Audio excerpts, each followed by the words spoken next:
On 19th November, a 23-year-old mother, Soundaraya, and her 9-month-old baby girl were electrocuted and killed in Bangalore. Now, the CCTV footage of this spine-chilling accident has emerged. It's on your screens there. It's absolutely horrific what you're about to see on your screens. What's going to happen? In the footage, you see the young mom with her baby in her arms. They're walking on the sidewalk when she trips over what seems to be a live wire, and instantly they catch fire and they're burnt alive. The mother is burnt alive with the baby girl in her arms. Soundaraya's husband Kumar was seen trying to save his wife and daughter, but he was frantically running around in the CCTV footage that has come out. He's screaming for help, but there's nothing that anybody can do. What could they do at this point? What could they do? BESCOM, which is the electricity supply company, says that a rodent caused a short circuit in the wire, and they've now suspended 5 individuals for this accident. What really is the update on the inquiry? Even we're struggling to find out. What now? 5 people suspended? These lives that were lost in an absolutely horrific manner, they'll never come back. What is the lesson that we're learning here? Dr. P.S.V. Rao joins us on the broadcast. I also have with me Advocate K.V. Dhananjay, Shekhar Vijayan, and we have Dr. Jacob Krasta with us as well. Let me begin with Dr. Rao. Dr. Rao, a few days ago, sir, you shared some information for me, I believe, on what was it that has happened. If you could share with our viewers, what was it that you had learned as far as this accident is concerned?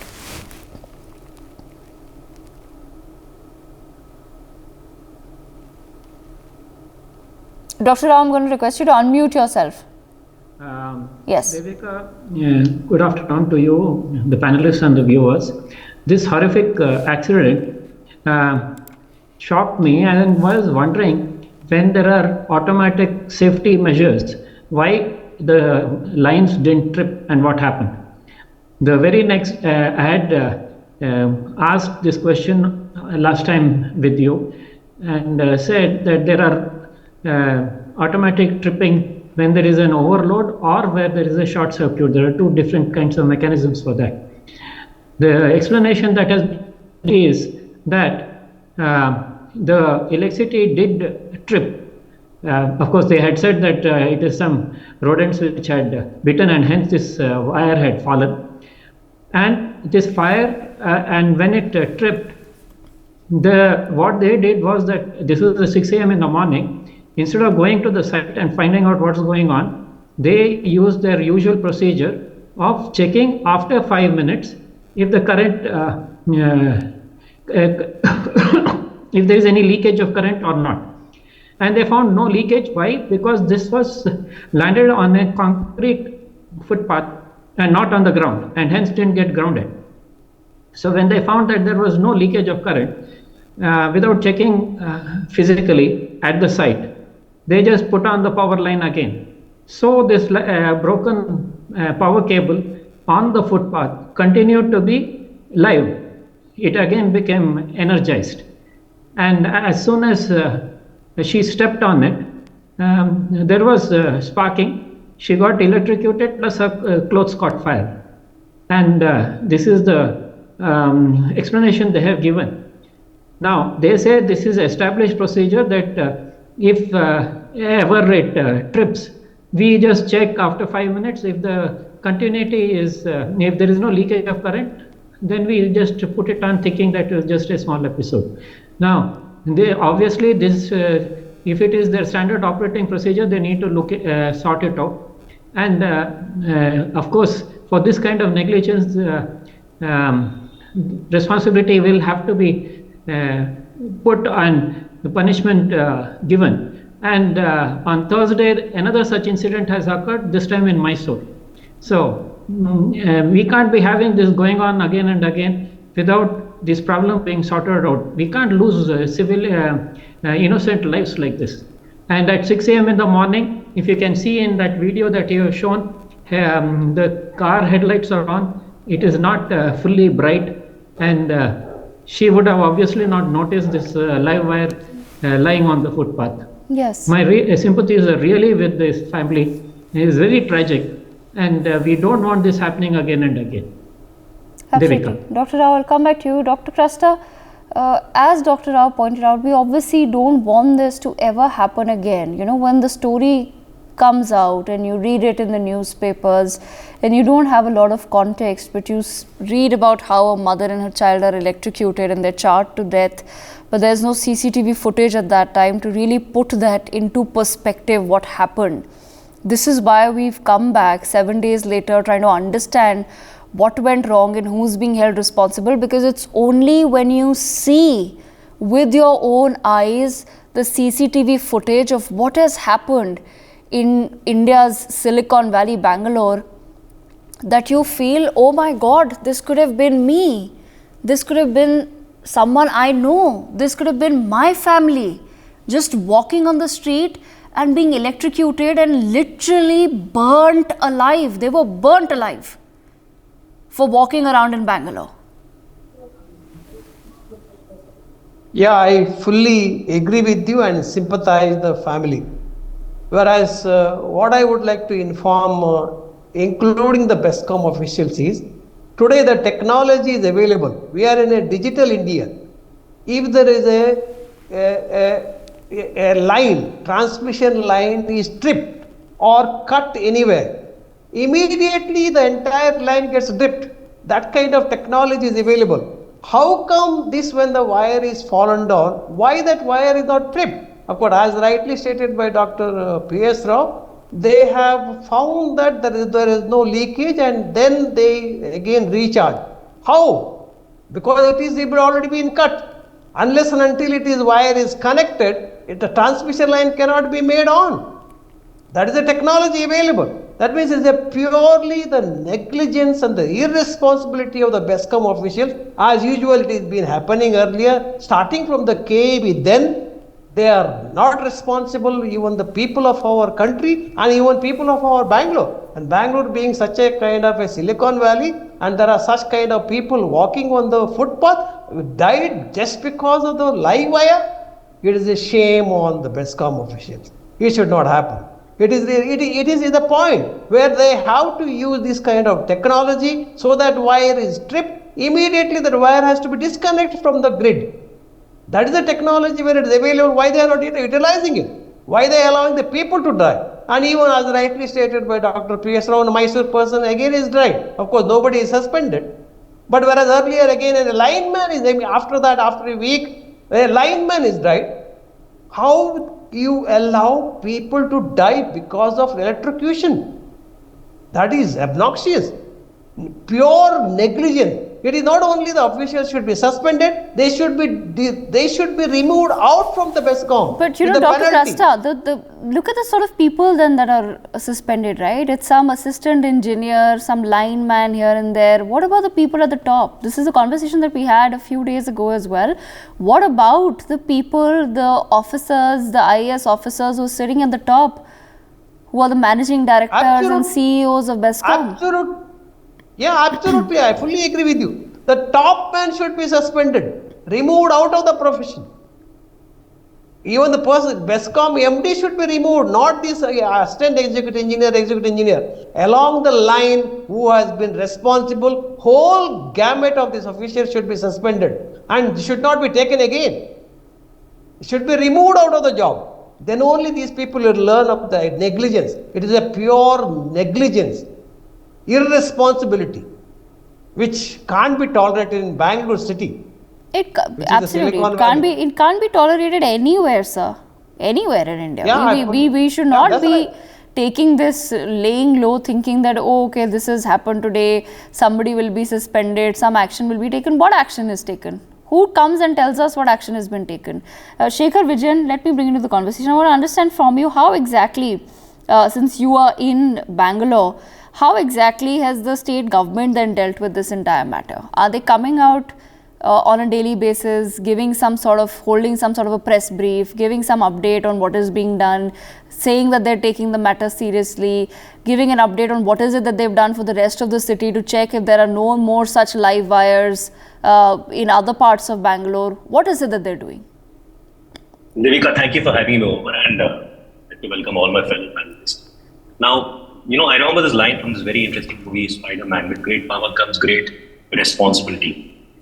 Now, we had this discussion a few weeks back, and I think the only kind of press release I think I see the government doing is right now what we see on the media channel, which is your channel is talking about it, your channel is taking this issue up. But we don't see any proactiveness from the state government. If this incident would have happened in a company, if this incident would have happened in a private organization, heads would have rolled. It's not happening here. Here, some low-level employees being kicked out. They're putting the responsibility on somebody. Somebody will go on leave. Once the issue dies down, the same person will come back in again. This is the Indian way of working. This is what we've seen in the past. At one stage, we talk about Bangalore being the silicon capital of India, Bangalore, being the information capital of India. All the high-tech companies are here in Bangalore. And here, normal citizens like you and me cannot walk on the road without the fear of getting killed. And I'm not even talking about you and me. I'm talking about a tiny toddler, 8 months old, and a mother. They're just walking on the road and they get electrocuted, and there's no accountability, there's no responsibility. Our elected representatives are found missing. There are only freebies on offer. This is very, very lethargic. There is no responsibility, there is no accountability. It's like a low-hanging fruit. And I also believe, where does this buck really stop? Like, we keep talking about it, we keep talking about media being the fourth pillar of democracy, which is a fact, and kudos to all of you for taking it up, and for all of us to speak about it. But where does it stop from here? Where do they actually get into action mode? Where do our elected representatives get into action mode? Does it only happen during elections time? Why is a common citizen getting affected by all this? Why is there no value for human life? But Shekhar, at the same time, I'd also like to point out, all of us are also responsible, right? Who in Bangalore has stepped out to protest and demand justice for Soundarya? They're not doing that. I've not heard of any protest happening in Bangalore over what's happened. Absolutely. I think, it's civic apathy at large. And people are just getting used to what's happening around them. At the end of the day, it's just a human life. But we don't understand, if the same thing had happened to a politician or to a celebrity, I think things would have been different. So I think it's just about, how we are treated. And I think we are also equally at fault, choosing these kind of representatives who give us freebies, who divide us based on certain terms and conditions. But at the end of the day, we are all getting affected, and we are all going to, plunge into darkness in this manner, because I don't think the day is far away when things can just go, can just nosedive from here into a disastrous mode. And I think the only way out, like I mentioned earlier, is for all of us to stand up and be counted for, and it's happened earlier in the past. Bangalore has done it. I think now it's time for us to do it, because this won't be a one-off incident, Devika. This can happen again, because it's happened again. A BESCOM official himself has been electrocuted to death. And just 2 days ago. That's what's shocking.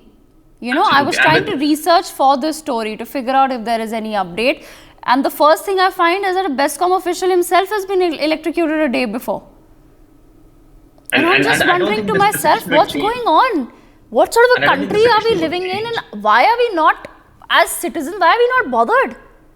Why are all of us not out on the streets? Why is nobody in Bangalore out on the streets, sitting in front of the Vidhan Saudha, demanding someone to be sacked immediately for what's happened?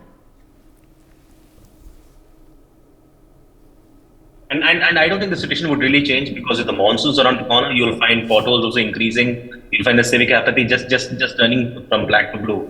I think it's not going to be the same. I think the only way out is for us to fight it out, for us to talk about it here on TV, fight it out, like you said, arrange a demonstration in Vidhan Saudha. But what next after that? Do people really listen? Do people really want to make a change? I think we need to make a change. And I really believe our elected representatives need to do much more than just coming on, TV channels and talking about what the future of India is. I think we need to walk the talk.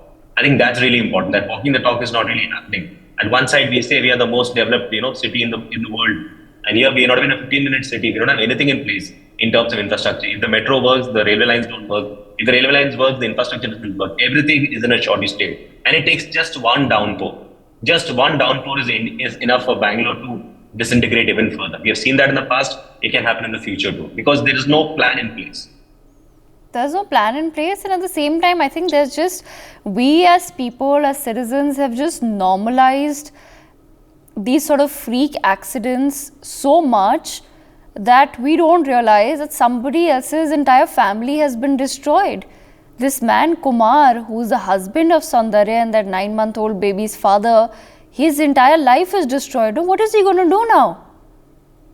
This is a human being whose whole family has been destroyed over God knows whose negligence. And on that point, let me bring in Advocate KV Dhananjay. KV Dhananjay, why is it so difficult in our country to even follow up on a case? You know, I trust me, we've been trying, and I've been trying personally as well. I just can't understand who's responsible after people were suspended, what's happened, what happened to the inquiry. We're just not being able to find any information on this entire case. How is it, what can we do, or what is it that you suggest needs to change so that we can at least have a clear follow-up? Well, I think the first and foremost, our mindset. Now, this is not the first time we've seen an electrocution death, and my heart goes out to the families of family members of the victims here. Having said that, obviously, I in fact listened to the story so far that there's just no update that's coming. So now the question is, what is a standard by which BESCOM will find that one of its employees was liable here and should take legal responsibility for what happened? Nobody knows. BESCOM is not going to come out and say what is the protocol that it follows, which in fact was not followed here, which in fact led to the electrocution. Nobody knows. BESCOM is not going to talk about it. And the Lokayukta has intervened. Now, Lokayukta obviously is going to apply the standard that the BESCOM officer was supposed to do a certain thing, and the BESCOM officer did not do that thing.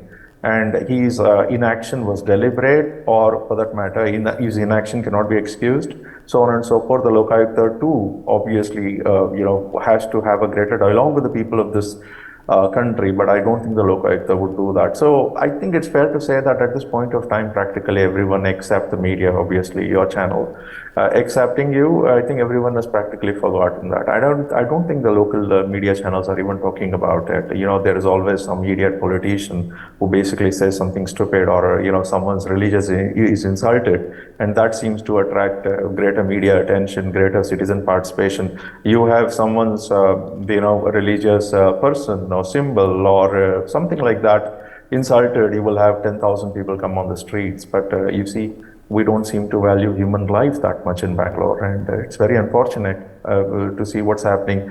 And as a lawyer, I think I was expecting the Chief Justice bench of the Honorable High Court of Karnataka to take suo motu cognizance of this, and then to start asking people, officers, as to what they have done about, and then what kind of compensation reached the victim family members and all that. But we don't see the Chief Justice bench doing much, and this, I think, is also a failure on the part of the judiciary. In this country, since 1998, judges of the higher courts are appointed by judges themselves in the belief that thereby they would be able to do greater good. What greater good are we seeing? There's not much actual evidence of greater good being accomplished. It's all a matter of faith. And the Chief Justice bench obviously should have done something. And it's only when the judiciary says that it's enough and enough, and they start taking action on matters like this. That's because we're not really saying that it is this a particular electrocution that bothers us. We are saying that this electrocution points to systemic deficiencies, which means that unless and until those systemic deficiencies are looked at and then handled right away, it's entirely possible that the wire, I think in your own discussion there was this panel member who said what if the person who got electrocuted was not a woman and a child, but then a bus carrying 50 children or 100 children. So what we are seeing now is a systemic deficiency, and we should not wait for a tragedy of that magnitude to wake up. If we are likely to wake up, then we must wake up right now. But KV Dhananjay, the bottom line is, how does one then demand accountability in our nation? Because theoretically we have all the systems in place. Practically we seem to be really failing at it. Yeah, obviously. So practically, the Lokayukta, by the way, is headed by the retired judge of the High Court, someone who's actually held the judgeship of the High Court for a very long time. So he certainly, considering the tradition that's been left behind by previous Lokayuktas, he obviously would be able to respond should the media go and then ask the Lokayukta to provide some kind of an update And in this day and age, there are politicians who always talk about Bangalore. I think Bangalore is one big long slum. That's it. Why don't we have updates, online updates that the BESCOM would provide and say that the BESCOM has initiated an inquiry and then so and so persons were suspended. Now, I just want to know what was the reason for suspension. So the reason for suspension could be that BESCOM superior officials suspected that these particular officers who were suspended had a certain role to perform, but they did not perform that role. So we want to know how did the BESCOM higher officers say that they did not perform that role. We want to know all of that. The fact is this is not a murder investigation. This is an investigation to fix responsibility on civil servants. So there's no question of privacy here. There's no question of criminal kind of investigation becoming public, nothing of that sort. People have a right to know the stage of inquiry and what's the tentative finding of the inquiry committee. So I think the media obviously will have some role here, which is to goad the Lokayukta to make more things public, to goad the BESCOM to make more things public. We want to see it online. We just want to see it online. Online you can see 1 million things, 1 billion things. Why can't we get to know the status of the inquiry that BESCOM has initiated here? And by the way, whoever was arrested, what is the court proceeding in those cases? I'm very sure that the individuals who were arrested obviously would have said something or the other to the court. We want to know what did they say and what's the status of their bail. I mean, I understand that all of them have been granted bail, and if they were granted bail, there obviously was an opportunity for the government to object to the grant of bail. And if the government did object, we want to know what kind of objection did the government place before the court. Because when an inquiry is underway, now if you let those officers come back, there's every possibility that those officers might influence other members of the BESCOM who might actually have to give evidence to the committee. So why was this not a relevant consideration for the court? And we want to know, I mean, did any of these things come up before the court? What was put in writing? So yes, this is all I would like to say is we want people with greater sensitivity. I think we want the public to express greater sensitivity. We want to see hashtags on Twitter. We want to see 100 people gather somewhere and protest against it. And we want people to frown on all these occasions when we have, people gathering in tens of thousands for stupid causes. Some former exactly my point, right, KV Dhananjay? Former chief minister in Andhra Pradesh was arrested, and I think tens of thousands of people came and marched in Bangalore. What would it take, say, for an advocate then in Karnataka to maybe wake up and say, okay, let me fight this matter on behalf of the family? Why not do that? Yes. As much as we've been asking many other participants to do X, Y, Z, I think we also, I personally should in fact get going on this. I certainly should, make an effort to write to the Chief Justice of the Karnataka High Court and make that letter public and then request the Chief Justice bench to deal with this matter expeditiously. That is to take it up on Absolutely, and I appreciate that. I appreciate that you saying that at least on national television, at least you're trying to do your bit. I'm running out of time, but Dr. PSV Rao, the last word with you, sir. Like I said, in theory, we have everything right going on. We have everything in place, the mechanisms in place, but we've seen practically we do end up failing. How do we? It's a simple thing that we need to now figure out. How do we demand accountability in our nation? Devika, first I'll answer a question that you had asked some of the other panelists. That is, why are there no protests, and why are they giving a daily news release of what they are doing? How can they do it when they are sitting in Telangana and busy with the electioneering there? The chief minister, the deputy chief minister, and most of the cabinet is not in the Vidhan Sabha or in Bangalore. They are in Telangana. And the difference between how this matter is being handled here and how the tunnel is being handled there is very stark to me. There the chief minister is doing his office work, sitting in a makeshift office at the opening of the tunnel.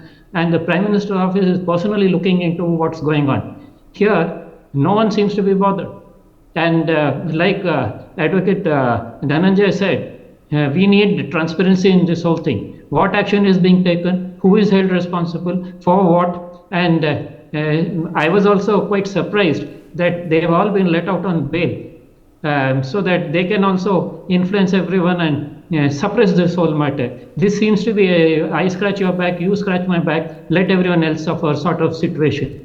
And maybe in the long run, we may have to change over to private electric supply, because these government organizations are continuing to be lackadaisical about this.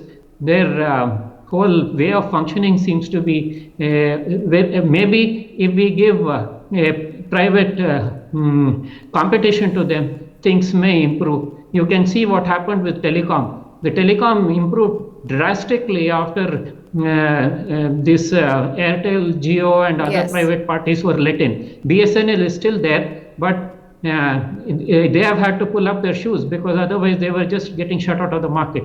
Maybe that is a better idea. And Bombay has private power supply.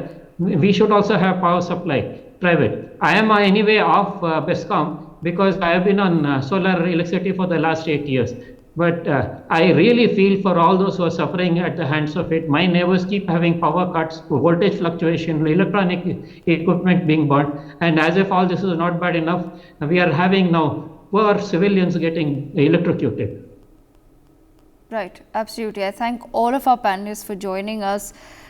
This is not a matter that can be resolved in half an hour, but hopefully when we have these conversations, at least it gives us some sort of direction that we personally can take in our respective fields, and how is it that we can come together collectively to demand some accountability in our nation that we take so much pride in, for being the world's largest democracy, for having all the best mechanisms and institutions in place, but the ground reality is in front of your eyes. For more such videos, subscribe to the NewsX YouTube channel, hit the bell icon.